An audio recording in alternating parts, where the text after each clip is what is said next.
All right, we're back again. Back again to which book? Tools of the Titan by Tim Ferriss.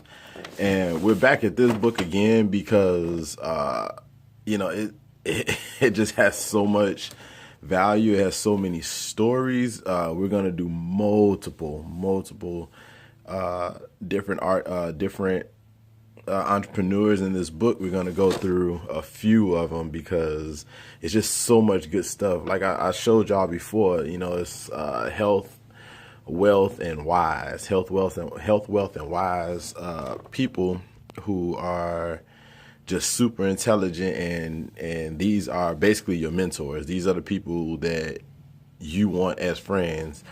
And a lot of time we can't get to them. So we can't get to them personally. So we have to read about their story, and they tell them their stories to people, and people write it up for them. So this one, we're going to talk about Tony Robbins. Tony Robbins is just amazing. It's so hard to not listen to his voice. His voice is, I don't even know. I explain it as burly, but he comes from a very rough background. Being poor, being homeless, to being the billionaire that he is right now, and it talks about his backstory, about this is Tim Ferriss's backstory when he first read Tony Robbins, and then about like how big Tony Robbins is. That's the little known fact about how large his hands is. But if you see him in person, which I have seen him, he does real estate events also. He did it out here in Illinois in Rosemont. On how to build wealth with real estate. But, they even have like a few quotes in here that are really great to go by. I actually want to put some of these on my wall, or maybe just on my whiteboard to, just keep me motivated when I get up in the morning. Losers react, leaders anticipate. I always considered myself a leader. And then they talk about investments. They talk about how Tony Robbins talks about how investing in yourself is the greatest investment that you will ever pay for. And that's been actually said by a lot of entrepreneurs. They talk about the different classes that they invested in. They talk about Warren Buffett took the speaking class and immediately wanted to be a professor afterwards, so he wouldn't have any delay in between that, because Warren Buffett, they say, used to throw up before every speaking engagement that he had, which is pretty crazy. Vomit, I don't know if he did it on purpose or if that was just like a reaction because of his nervousness. I'm guessing it's his nervousness. They just talk about investing in yourself. Tony Robbins wants you to invest in yourself. So these classes that they have out here, you have to weed through a lot of them you have to weed through some of them to find what actually works for you. You have to find your own weaknesses and then find a class out there that can teach you, whether it's virtually, whether it's like in classroom, whichever way you learn best, podcast or anything, if you have to pay some money for it, it's always best to just go ahead and pay that money for it. So quality questions to create a quality life. The quality of your life is the quality of your questions, which I thought was crazy.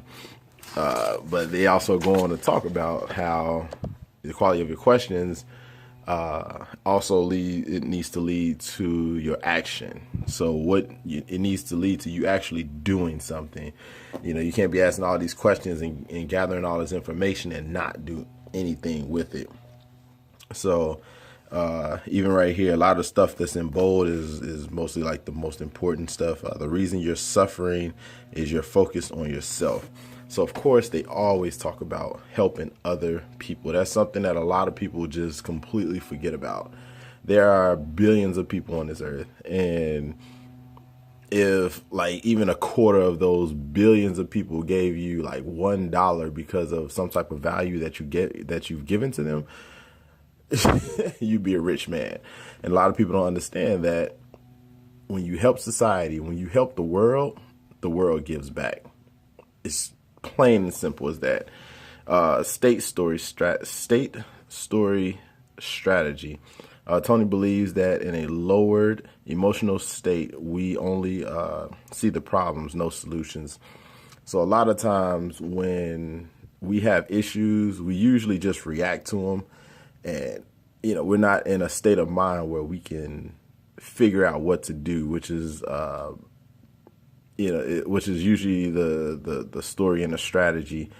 It says that the biochemistry will help you proactively tell yourself an enabling story.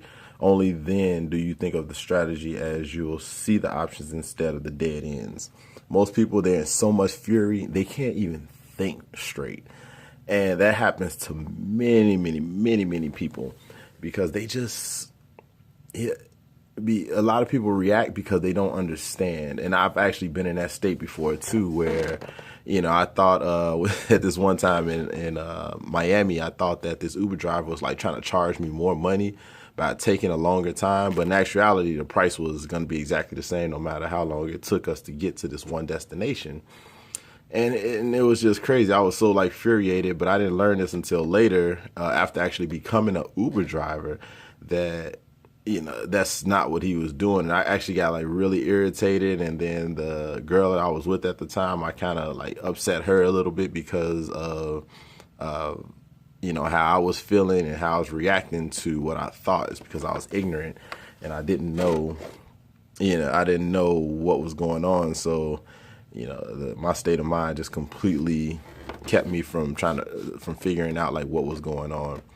And then they talk about meditation. How meditation isn't just sitting quiet, in a corner thinking about, try not to think about anything and clearing your mind. But meditation can be anything from, getting up first thing in the morning, rolling out of bed, doing push-ups and sit-ups, to actually just breathing. A lot of people just take walks and breathe and don't talk. And that's something actually my ex-girlfriend, she does right now, which is pretty cool. I'm glad that she's picking up on some of this stuff. And then they talk about, capping the downside. Every single one of those people is obsessed with not losing money. So they talk about investors, like the successful people. He gathered all the successful people and tried to find a trend. And he found that like a lot of them are obsessed with not losing money. If they can find a way to make money without, with very low cost or no cost at all, like Richard Branson, that's just what they do. So, risk and rewards, they try and take the least amount of risk for the rewards, but they understand that sometimes you have to take big risks to get a big reward. That's just basically how the world works. And in asset allocation, the absolute beyond and shadow of a doubt know that they're going to be wrong. So, they're not going to just do something if they haven't strategically thought about what they're going to do and what the outcome could be. They usually like play the outcome over in their head. And contribution at the least one that I found, almost all of them were real givers, not just givers on the surface, but really passionate about giving. It was really real. So again, giving back to people who may not have as much as you, or just bringing someone up with you. A lot of people forget about other people, and that other people would love to, all they need is that one push or that one resource to, to live, quote unquote, the good life. And then they talk about how, he talked to Obama and, about how obsessed people are with success and just making sure that quality of life for everyone, or try and make the best decisions to have, like the presidents, for the presidents to have the best quality of life for everyone, not just people in America. They talking about Obama. So, American presidents also look out for other countries. And, that's basically the gist of it. So, this is again the first 10 pages, which actually wasn't even 10 pages, but series is the first 10 pages of, of the knowledge that these people have to give to us. So, going forward, we're going to talk about more people. Casey's not the next one. I kind of like pick and choose with health, wealth, and wise per week. So, we'll see. I'll let you all know who we will do next. Man, I won't even let you know. You'll just see. So, I'll talk to you all later. Say bye, emojis. Bye. He's too busy laughing. All right. Talk to you all soon.